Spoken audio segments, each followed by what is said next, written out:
ஆயத்தத்தை நாம் பார்க்க போகிறோம். மனதின் அரண்களை குறித்து நாம் படித்து கொண்டு இருக்கிறோம். கடந்த வாரம் வரைக்கும் கற்பனை அல்லது தர்க்கங்கள் என்று வேதம் சொல்லுகிற அந்த காரியத்தினாலே உண்டாகக்கூடிய 20 அரண்களை வரைக்கும் நம்ம தியானித்து பார்த்தோம். இன்றைக்கு நம்ம அடுத்த பகுதிக்கு போறோம். 2 கொரிந்தியர் புஸ்தகம் 10ஆம் அதிகாரம் 4-5 வசனங்களை எடுத்துக்கொண்டு நாம் வாசிக்கலாம். 2 Corinthians chapter 10 verses 4 and 5.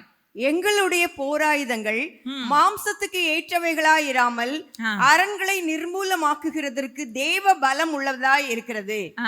அவைகளால் நாங்கள் தர்க்கங்களையும் தேவனை அறிகிற அறிவுக்கு விரோதமாய் எழும்புகிற எல்லா மேட்டிமையையும் நிர்மூலமாக்கி எந்த எண்ணத்தையும் கிறிஸ்துவுக்கு கீழ்ப்படிய சிறைப்படுத்துகிறவர்களாய் இருக்கிறோம். அல்லேலூயா. என்ன செய்கிறவர்களா இருக்கிறோம்? போராயுதங்கள் மாம்ச பலத்துக்குரியவைகள் அல்ல, அரண்களை நிர்மூலமாக்குகிற தேவ பலன் உள்ளவைகள். அதனால முதலாவது தர்க்கங்கள் அல்லது இமேஜினேஷன்ஸ், அதனால உண்டாகக்கூடிய அரண்களை நாங்க என்ன செய்யறோம்? நாங்க தகர்த்தெறிகிறோம். அடுத்தது 2வது சொல்லப்பட்டிருக்கிறது, அங்க தேவனை அறிகிற அறிவுக்கு விரோதமா எழும்புகிற எந்த மேட்டிமையும். மேட்டிமை அப்படின்னா என்ன அர்த்தம்? பெருமை. ரைட்? பெருமையை குறித்து இன்றைக்கு நாம் பார்க்க போகிறோம். பெருமையை அரணாக பிசாசு நம்முடைய மனதிலே வைத்திருக்கிறானா?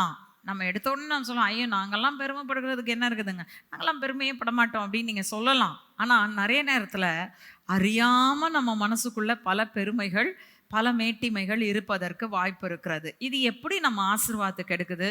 ஏன் இந்த மேட்டிமையின் அரணத்தை நம்ம அகற்றி போடணும் அப்படின்றது குறித்து இன்னைக்கு நம்ம பார்க்க போறோம். சரி, பெருமை என்றால் என்ன, எதை குறித்து நாம் பேசுகிறோம் அப்படின்னா, நீங்க நார்மலா பெருமை என்ற வார்த்தையை ஒரு டிக்ஷனரியில தேடி பார்த்தீங்கன்னா அது தப்பான காரியமா சித்தரிக்கப்பட்டிருக்காது.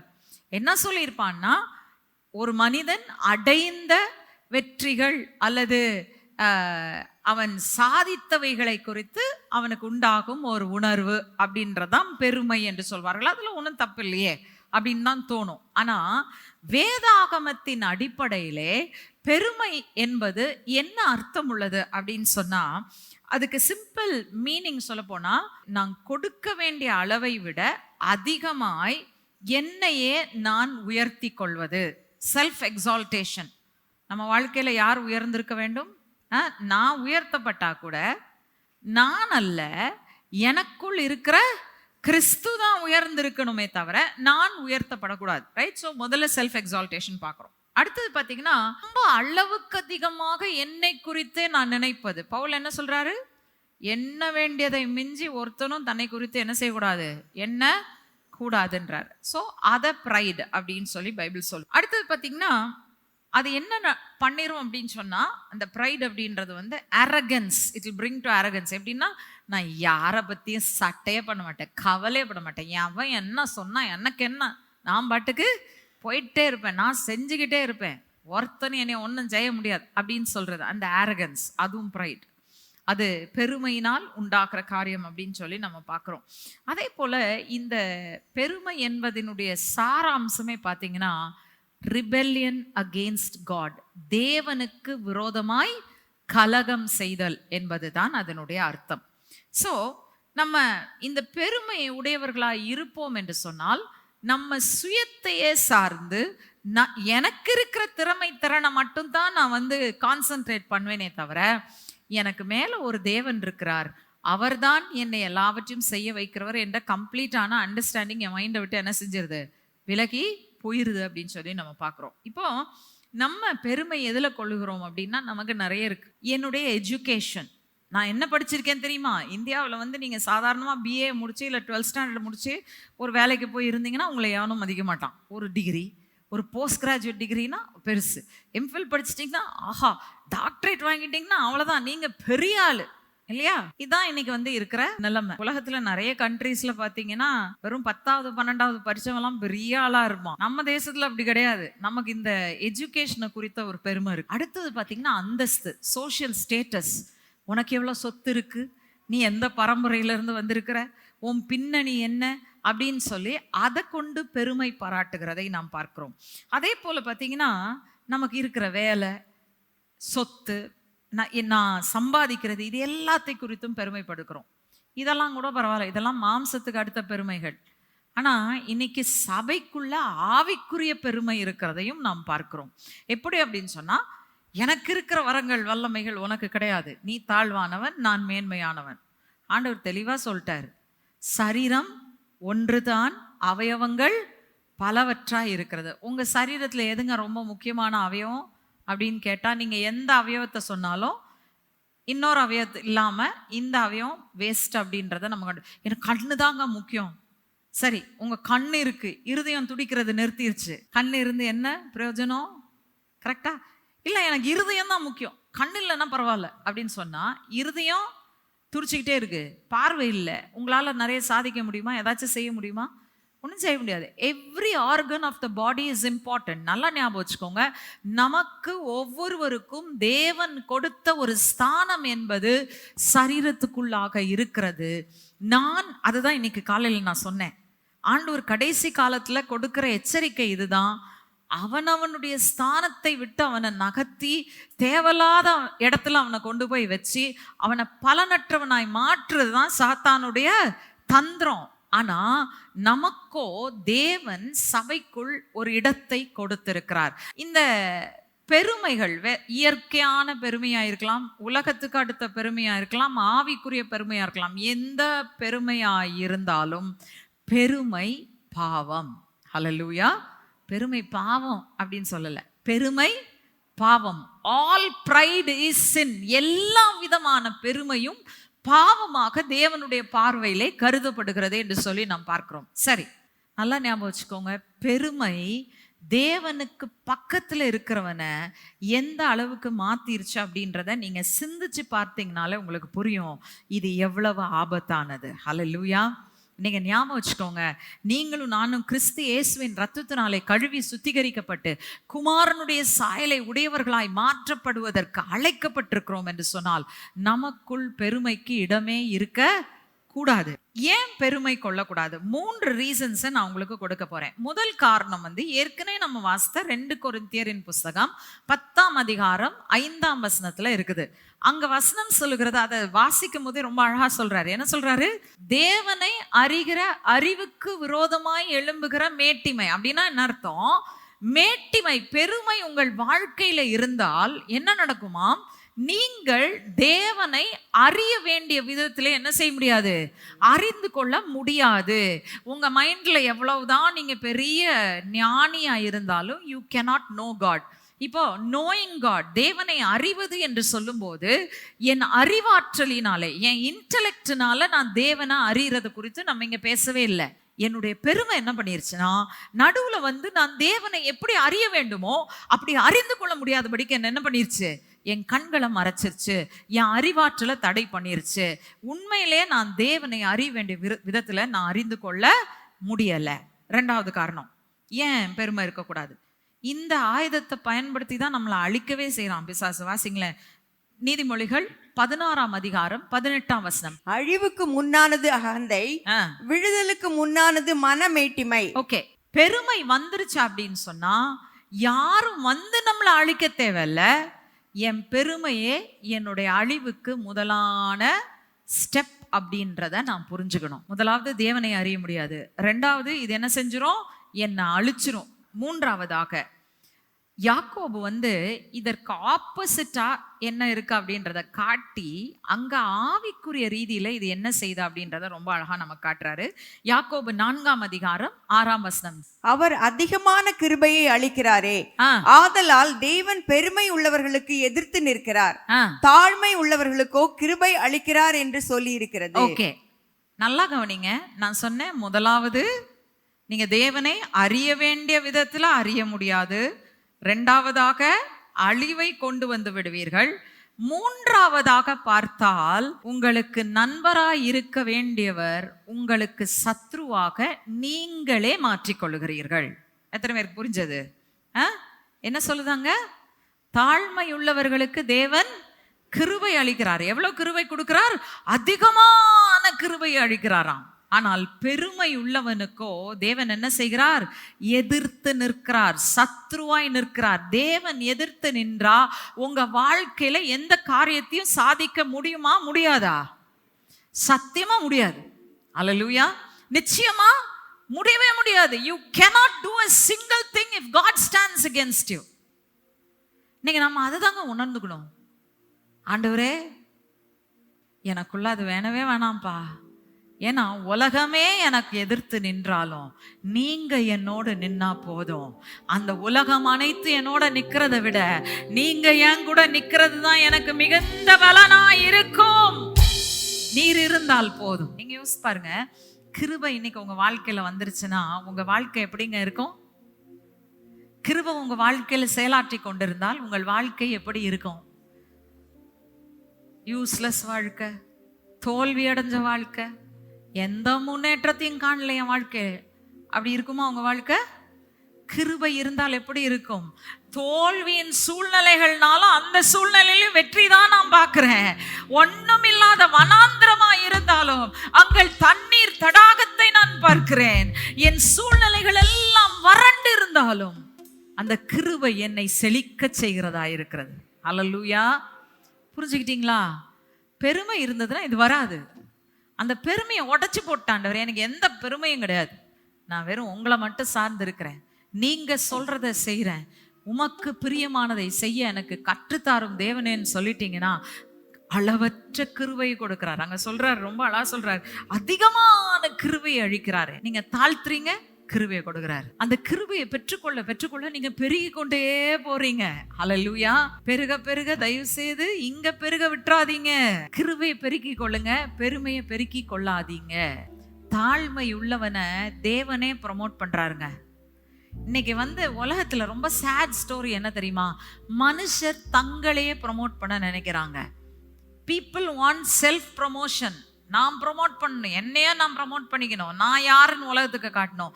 அந்த ப்ரமோஷன் வேலை செய்யவே செய்யாது. ஒரு வேளை உலகத்துல வேலை செஞ்சா கூட பரலோகத்துல போய் வேலையே செய்யாது. அல்லேலூயா. எத்தனை பேர் ஒத்துக்கிறீங்க என்னோட? கர்த்தர் உயர்த்தினால் ஒழிய அந்த உண்மையான உயர்வு அல்ல. It is God who promotes you. It is God who lifts you up. அவர் கொடுக்கிற ப்ரமோஷன் தான் நிரந்தர ப்ரமோஷன். நம்மளா ப்ரமோட் பண்ணிக்கிறது இல்ல. விளங்குதா? இன்னைக்கு நல்லா புரிஞ்சுக்கோங்க. we are what we are by the grace of God. தொடர்ந்து வாசிக்கலாம் நம்ம. அவர்கள் எல்லோரிலும் நான் அதிகமாய் பிரயாசப்பட்டேன், ஆகிலும் நான் அல்ல, என்னுடனே இருக்கிற தேவ கிருபையே அப்படி செய்தது. பவுல் என்ன சொல்றாரு? எனக்கு ஆண்டவர் கொடுத்த கிருபை வேஸ்டா போல, அந்த கிருபையினால நான் என்ன செய்தேன்? எல்லார காட்டிலும் அதிகமா நான் பிரயாசப்பட்டேன், ஆகிலும் நான் பிரயாசப்பட்டதும் என்னாலே அல்ல, எனக்குள் இருக்கிற தேவ கிருபையினால. ஹல்லேலூயா. கம்ப்ளீட்டா உடைச்சிட்டார் மனுஷன் தானே, இல்லையா? எவ்வளவு பெரிய அப்போஸ்தலன், எவ்வளவு சாதிச்சார். உண்மையிலே அவருடைய லைஃப்பை பார்த்தா ரொம்ப சேலஞ்சிங் லைஃப். சில பைபிள் ஸ்காலர்ஸ் சொன்னாங்க, பவுல் பிரிசன்ல இருந்தாருன்னு சொல்றோம், ஆனா உண்மையிலே சொல்ல போனா டஞ்சன்ல இருந்தாரு. அப்படின்னா என்ன அர்த்தம்னா, கீழே கட்டர் மாதிரி தண்ணி ஓடுமா, அந்த நாற்றம் துர்நாற்றம் வீசுகிற இந்த கட்டர் மாதிரி கீழே சுவேஜ் போகுமா. இந்த கைகள் ரெண்டையும் கட்டி தொங்க விட்டுருப்பாங்களாம், அதுக்கு மேலே மேலே கல் போட்டு மூடி இருப்பாங்களாம். அங்கே பாதுகாக்கிறதுக்கு சோல்ஜர்ஸ் இருப்பாங்களாம். அதில் எவனாச்சும் எப்பமாச்சும் அதை திறந்தா, அதை திறக்கிற நேரத்தில் பவுல் கேட்பாரான் அவன்கிட்ட, எனக்கு ஒரு பார்ச்மெண்ட் பேப்பரும் எழுதுறதுக்கு ஒரு இங்கும், அவருடைய முக்காவாசி கடிதங்கள் அப்படிதான் எழுதப்பட்டது என்று சொல்லி ஒரு பைபிள் ஸ்காலர் ஒருத்தர் சொன்னார். யோசித்து பாருங்க, எவ்வளவு உயர்வுகளை கண்ட மனுஷன் தாழ்வுல இருந்தாலும் இன்னைக்கு நம்மெல்லாம் பவுலை பத்தி தான் பேசிட்டு இருக்கோம். காரணம் என்னன்னா, அவர் எங்க இருக்கிறாருன்றது இல்ல, அவரை உயர்த்துகிற தேவன் அவரோடு கூட இருந்தபடினால அவர் கடந்து போனாலும் காலம் காலமாக அவரை குறித்து நாம் பேசி கொண்டிருக்கிறோம். பெருமை நம்மளை அழிச்சிரும். ஆனா நான் எவ்வளவு பெரியவனா இருந்தாலும் என்னை தாழ்த்தி தேவனுக்கு பிரியமானதை செய்வது மட்டும்தான் என்னுடைய விருப்பம் என்று நான் இருக்கும்போது, என்னை தாழ்த்துகிற அந்த தாழ்மை என்னை மிகவும் அதிகமாக உயர பண்ணும். ஹல்லேலூயா. இப்போ எனக்குள்ள பெருமை இருக்குதா, நான் எப்படி கண்டுபிடிக்கிறது அப்படின்னு கேட்டீங்கன்னா, ப்ரைடை ஐடென்டிஃபை பண்றது ரொம்ப கஷ்டம் இல்லை. நம்ம வாழ்க்கையில பெருமை இருக்கிறதா என்பதை கண்டுபிடிக்க வேண்டுமானால் அது மறைந்திருக்கிற ஒன்று. ஆகவே அதை கண்டுபிடிக்கிறதுக்கு ரொம்ப ஈஸியான சில வழிகள் சொல்ல போறேன். பெருமை என்னென்ன அரண்களை உருவாக்குது அப்படின்னு சொல்லி கேட்டீங்கன்னா, கோபம், பொய், வெறுப்பு, கலகம், மனுஷனுக்கு விரோதமா. ஆனா பெருமை உங்களுக்குள் இருந்தால் மனுஷனுக்கு விரோதமாய், அதிகாரத்துக்கு விரோதமாய் கலகம் செய்வீர்கள். அடுத்தது பார்த்தீங்கன்னா extreme self confidence, over self confidence. நான் யார் அப்படின்றது அளவுக்கு மிஞ்சி நான் என் மேல நம்பிக்கை வைத்துக் கொள்வது. அடுத்தது பார்த்தீங்கன்னா வாயிலிருந்து சபித்தலும் கசப்பான வார்த்தைகளும் புறப்பட்டு வரும். பில்லி சூனியம் புறப்பட்டு வரும் உங்க வாழ்க்கையில இருந்து. கடைசியில் பார்த்தீங்கன்னா கொலை புறப்பட்டு வரும். எப்படிங்க நாங்கள் போய் யாரையாச்சும் கொலை செய்வோமா? நீங்கள் யாரையும் கொல்ல வேணாம், கத்தியை வச்சு கொல்ல வேணாம். ஆனால் எப்படிப்பட்ட கொலை என்பது அதுக்கு வரும்போது நான் சொல்கிறேன். இவைகள் தான் உங்கள் வாழ்க்கையிலே பெருமை இருக்கிறதை உங்களுக்கு காண்பிக்கிறது. கோபம் ஏன் வருகிறது? உங்கள் மனதின் அரண்ல பெருமை இருந்தால் ஆட்டோமேட்டிக்காக உங்கள் வாழ்க்கையில் கட்டுக்கடங்காத கோபம் என்பது நிச்சயமாய் வரும். உங்கள் பெருமையை காயப்படுத்துவதற்கு எந்த மனிதனோ எந்த காரியமோ எழுப்பினாலும் என்ன ஆயிரும்? உங்களுக்குள்ள என்ன வந்துடும்? உடனே கோபம் வந்துடும். இந்த கோபம் மற்றவர்களை அழிக்கக்கூடிய அளவுக்கு அந்த கோபம் போகும் அப்படின்றதான் உண்மை. நல்லா கவனிங்க. தேவன் மேல இருக்கிற கோபம் உங்க சுற்றிலும் இருக்கிற மனுஷரை அழிக்கும்படியாக உங்களுக்குள்ள இருந்து செயலாற்றி கொண்டிருக்கிறது. தூக்கி போட்டுருங்க, கோபத்தை தூக்கி போட்டுருங்க. இன்னைக்கு தயவு செய்து நான் சொல்றேன், ZFTல இன்னைக்கு காலையில உட்கார்ந்துருக்கிறவர்களோ ஆன்லைன் மூலமா என்ன கேட்கிறவர்களோ, இதை கேட்டதுக்கு அப்புறத்துல இருந்து உங்க வாழ்க்கையில கோபத்துக்கு இடமே இருக்க கூடாது. தூக்கி எரிஞ்சிருங்க. காரணம் என்ன தெரியுமா? உங்களை பலனற்றவர்களாய் அது மாற்றி விடுகிறது. யார் மேல கோபமும் கசப்பும் வைத்திருக்கிறீர்களோ அது நிமித்தமாக அவன் அழிஞ்சு போல, நீங்க தான் அழிஞ்சு போயிட்டு இருக்கிறீங்க. எத்தனை பேருக்கு புரியுது நான் சொல்றது? சுயநலவாதியா இருங்க. ஐயோ இவங்க தவறான உபதேசம் சொல்லி கொடுக்குறாங்க. சுயநலவாதியா எதுல இருக்கணும்னா தேவனுடைய ஆசீர்வாதத்தை பெற்றுக்கொள்வதில் மட்டும் சுயநலவாதியா இருக்கணும். ஆண்டவருடைய ஆசீர்வாதத்தை விட்டுறக்கூடாது. ஆண்டவரே என்னை நீர் ஆசீர்வதித்தால் ஒளிய போக விட மாட்டேன்னா ஆண்டவர் என்ன சொல்றாரு? உன் பெருமையும் கோபத்தையும் தூக்கி கலட்டி வச்சிரு சைட்ல, உன்னை நான் ஆசீர்வதிக்கிறேன். இப்போ உங்களுக்கு என்ன வேணும்? என் சகோதரன் மேல நான் கோபமா இருப்பேன் நீங்க நினைச்சீங்கன்னா இருந்துக்கோங்க, உங்களுக்கு ஆசீர்வாதம் வராது. தூக்கி வச்சுட்டு ஆண்டவரே, கலட்டி வச்சுட்டு ஆண்டவரே எக்கேடு கட்டும் போட்டும், நான் உங்க கையில கொடுத்துட்டேன் அப்படின்னு சொல்லிட்டு அதை ஆண்டவர் சமூகத்துல வச்சு திரும்பிடுங்க. உங்க ஆசீர்வாதம் உங்க கையில சேரும். ஹல்லேலூயா. உங்களுக்கு வர வேண்டியது உங்களுக்கு சேரும். உங்களை உயர்த்த வேண்டிய உயர்வுகளை கர்த்தர் உங்களுக்கு நிச்சயமா கொடுக்காம இருக்கவே மாட்டாரு. Forgive. கோபம் கொண்டீர்கள் என்று சொன்னால் நீங்கள் செழிக்க மாட்டீர்கள். இப்போ என்ன ஆச்சு? அடுத்து பாருங்க. ஃபர்ஸ்ட் ஆண்டவர் சொல்றாரு, நீ பிரயாசப்படுவ, பலனை காண மாட்ட. இன்னொரு ரொம்ப முக்கியமான காரியம் இருக்கு. ஆதியாகமம் 4:14, Genesis 4:14. இன்று என்னை இந்த தேசத்திலிருந்து துரத்தி விடுகிறீர், நான் உமது சமூகத்துக்கு விலகி மறைந்து பூமியில் நிலையற்று அலைகிறவனாய் இருப்பேன், என்னை கண்டுபிடிக்கிறவன் எவனும் என்னை கொன்று போடுவானே. அவ்வளவுதான், என் வாழ்க்கையே முடிஞ்சு போச்சு. நான் வாழ்நாட்கள் முழுதும் என்ன பண்ணிட்டு இருப்பேன்?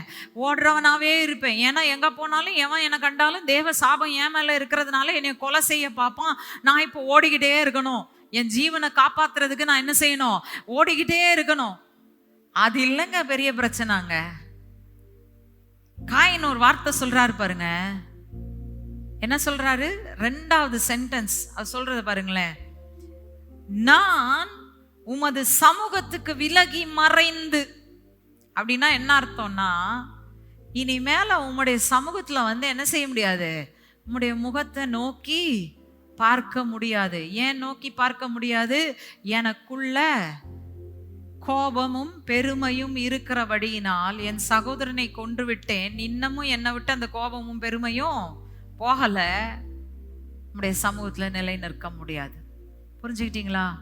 இன்னைக்கு தயவுசெய்து ஞாபகம் வச்சுக்கோங்க, கிறிஸ்து என்னும் பலி உங்களுக்காக செலுத்தப்பட்டு உங்கள் பாவமர உங்களை கழுவி சுத்திகரித்து விடுதலை ஆக்கின பின்பும் நீங்கள் சாத்தானுடைய அரண்களுக்கு உங்களுடைய சிந்தையில இடத்தை கொடுத்தால் உங்கள் வாழ்க்கை பலனற்றதும் வெறுமையானதும் மாறுவதற்கு நீங்களே இடம் உண்டாக்கி கொள்ளுகிறீர்கள். அது நமக்கு வேணாங்க. கிறிஸ்துவுக்குள்ள நம்ம வந்ததுக்கு காரணமே நம்ம நல்லா இருக்கணும், மற்றவங்கள நல்லா வாழ வைக்கணும். ஹல்லேலூயா. என் வாழ்க்கையை பார்க்குறவங்க யோசித்து பாருங்க, எத்தனை பேருடைய வாழ்க்கை, கிறிஸ்தவர்களுடைய வாழ்க்கை இன்னைக்கு பெருமையினால நிறைந்திருக்கிறதுனால தேவனுடைய ஆசீர்வாதத்தை பார்க்க முடியல. பார்க்குற உலகத்தான் என்ன சொல்றான்? ஆமா, என்னத்தை கண்ட ஏசுன்னு ஓடுற, ஆனா உன் வாழ்க்கை எப்படி இருக்கு? ஒன்றும் இல்லை, உன் வாழ்க்கை வெறுமையா இருக்கு. உன்னை பார்த்து எனக்கு கிறிஸ்தவன் ஆகணுன்ற விருப்பமே இல்லைன்னு சொல்றான். காரணம் என்ன? தேவன் அல்ல, கிறிஸ்து அல்ல, உங்கள் பெருமைதான் காரணம். புரிஞ்சுக்கிட்டீங்களா? அந்த பெருமையை தூக்கி போட்டு உடைச்சிருங்க. உடைச்சிட்டிங்கன்னா உங்க வாழ்க்கை பலனுள்ளதா மாறும். நீங்க தேவனுடைய பிரசன்னத்தை உடையவர்களா இருப்பீர்கள். உங்க மேல தேவ பிரசன்னம் இருந்தா இருளில் இருக்கிற ஜனங்கள் பெரிய வெளிச்சத்தை உங்களிடத்தில் கண்டு உங்களிடத்தில் ஓடி வருவார்கள். அல்லேலூயா. சரி, இப்போ இது அநியாயமா கோபப்படுறத பத்தி நம்ம சொன்னோம். நியாயமா எனக்கு கோபப்படுறதுக்கு ஒரு காரணம் இருக்கு. என்னை ஏமாத்திட்டாங்க, என்னை வஞ்சித்துட்டாங்க, எனக்கு தீமை செஞ்சுட்டாங்க, தீங்கு செஞ்சுட்டாங்க, எனக்கு விரோதமா எழும்பி என்னை ரொம்ப காயப்படுத்திட்டாங்க. நான் கோவப்படுறதுல என்ன தப்பு அப்படின்னு நீங்க கேட்கலாம். கேட்டீங்கன்னா அதுக்கான பதில யாக்கோபு தரார். ஒண்ணு மட்டும் சொல்லிடுறேன். ஆண்டவர் என்ன சொல்லி கொடுத்தாரு நமக்கு? நீ கோபத்தை பிடிச்சுக்கிட்டு இருக்காத. ஏன்னு சொல்ல போறேன். ஆனா அதுக்கு முன்னாடி ஒன்று சொல்லிடுறேன். ஆண்டவர் என்ன சொல்றாரு? கோபமே வராதுன்னு ஆண்டவர் சொல்லல. நீங்கள் கோபம் கொண்டாலும் பாவம் செய்யாதீங்க. ஆபேல் செய்த மாதிரி போய் கொன்றாதீங்க உங்க சகோதரன். அதே நேரத்துல கோபம் கொண்டாலும் உங்க கோபம் என்ன செய்யணும்? சூரியன் அஸ்தமிக்கிறதுக்குள்ள உங்கள் கோபம் தனிய கடவுது. இப்ப என்ன பிரச்சனைனா, ஆண்டவர் சொன்ன காலத்துக்கு அது ஓகே. ஏன்னா அப்பெல்லாம் என்ன பண்ணுவாங்கன்னா, சூரியன் அஸ்தமிச்சா சாப்பாடு சாப்பிட்டு போய் படுக்கையை போட்டு படுத்து தூங்கிடுவான். அதனால அவன் கோவப்படுறதுக்கு வாய்ப்பே கிடையாது. ஆனா இன்னைக்கு இருக்குது நம்ம இந்த சந்ததி தங்க வாழ்க்கையே எங்க வாழ்றாங்க? சூரியன் அஸ்தமித்ததுக்கு அப்புறம் தான் வாழ்க்கை பீக்குக்கே போகுது. ரைட்? அந்த 6 மணில இருந்து நைட்டு 12 மணி வரைக்கும் ஆப்வியஸ்லி நம்ம டயர்டா இருக்கிற நேரம். அந்த நேரத்துல ஒரு சின்ன ஒரு வாக்குவாதம் என்னவா செஞ்சிருது? பெரிய போராட்டமா வெடிச்சு கோவம் வந்துருது. என்ன ஆண்டவரே பண்றது? சூரியன் அஸ்தமிக்கிறதுக்கு முன்னாடி கோவப்பட்டா சூரியன் அஸ்தமிக்கிறதுக்குள்ள விட்டுறலாம். இப்ப நாங்க சூரியன் அஸ்தமித்ததுக்கு அப்புறம் நாங்க கோவம் கொண்டுட்டோம், என்ன பண்றது? நான் உங்களுக்கு சொல்றேன், சூரியன் உதிக்கிறதுக்குள்ள உங்க கோபம் தடைய கடவுது. சிம்பிள். அதான் ஆண்டவர் சொல்றாரு, don't hold on to anger. நீங்க கோவப்படவே மாட்டீங்கன்னு ஆண்டவர் சொல்லல. கோபமே உங்களுக்கு வரக்கூடாது, கோபமே வராதுன்னு ஆண்டவர் சொல்லல. ஆனா என்ன சொல்றாருன்னா, அந்த கோபத்தை என்ன செய்யாதீங்க? பிடிச்சுக்கிட்டு இருக்காதீங்க. பிடிச்சிட்டு உட்கார்ந்து இருந்தீங்கன்னா அது உங்களை தான் கெடுக்கும். இப்ப என்ன செய்யணும்? ஏன் இந்த கோபத்தை நான் பிடிச்சிட்டு இருக்க கூடாது? நியாயமா தான் ஆண்டவரே கோபப்படுறேன், நீங்க என்ன ஆண்டவரே அப்படின்னு கேட்டீங்கன்னா, யாக்கோபு 1:20. மனுஷருடைய கோபம் தேவனுடைய நீதியை நடப்பிக்க மாட்டாதே. அல்லேலூயா. நீங்க கோபப்பட்டீங்கன்னா தேவனுடைய நீதி செயலாற்றுவதிலிருந்து நீங்களே என்ன பண்ணிட்டீங்க? பிளாக் போட்டு நிறுத்திட்டீங்க. ஆண்டவர் உங்களுக்காக நியாயத்தை செய்யணும், நீதியை செய்யணும் நினைச்சா கூட அவரால செய்ய முடியாது. ஏன்னா நீங்க என்ன பண்ணிட்டு இருக்கிறீங்க? கோபப்படுறீங்க, கோபத்துல ரியாக்ட் பண்ணிக்கிட்டே இருக்கிறீங்க. உங்க சிந்தை, எண்ணங்கள், யோசனைகள் எல்லாம் அந்த கோபத்தின் அடிப்படையில தான் இருக்கு. பெருமையினால் உண்டாகிற கோபம், பயத்தினால் உண்டாகிற கோபம் அல்ல இது.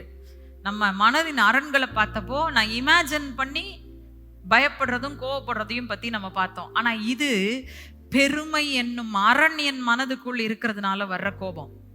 இந்த அரண் இருந்தா நான் வாழ முடியாது, நான் தேவனிடத்தில் விருத்தி அடைய முடியாது, தேவன் எனக்காக நீதியையும் நியாயத்தையும் நிறைவேற்ற முடியாது. ஸோ என்ன செய்ய போறீங்க? இன்றைக்கே தீர்மானம் செய்வாய். என்ன தீர்மானம் செய்வேன்? ஆண்டவரே, என் கோபத்தை எல்லாத்தையும் போட்டு புதைச்சிட்டு போயிடுறேன் ஆண்டவரே. புதைச்சிட்டு போனதுக்கு அப்புறமும் பின்னாடியே கொஞ்சம் எழும்புறதுக்கு தலை தூக்கும் போதெல்லாம் தலையில தட்டிருங்க. நீ வேண்டாம் என் வாழ்க்கையில. நீ இருந்தனா நான் தேவனை அறிய முடியாது, நீ இருந்தனா நான் அழிஞ்சு போயிடுவேன், நீ இருந்தனா நான் தேவ சமூகத்தை விட்டு வெளியில துரத்தப்பட்டு பலனற்றவளாய் மாறி போயிடுவேன். நீ இருந்தனா என் வாழ்க்கையில உயர்வே வராது. போயிடு இயேசுவின் நாமத்தினால. என்ன செஞ்சிடணும்? அந்த அரண் எழும்பும் போதெல்லாம் தலையில தட்டி ஒட்டச்சி நிர்மூலமாக்கிருங்க. ஹல்லேலூயா. ரொம்ப சீரியஸா கேட்டுட்டு இருக்கீங்க. ஆண்டவர் உங்களோட ஆள் மனதுல பேசி கொண்டு இருக்கிறார், நான் விசுவாசிக்கிறேன்.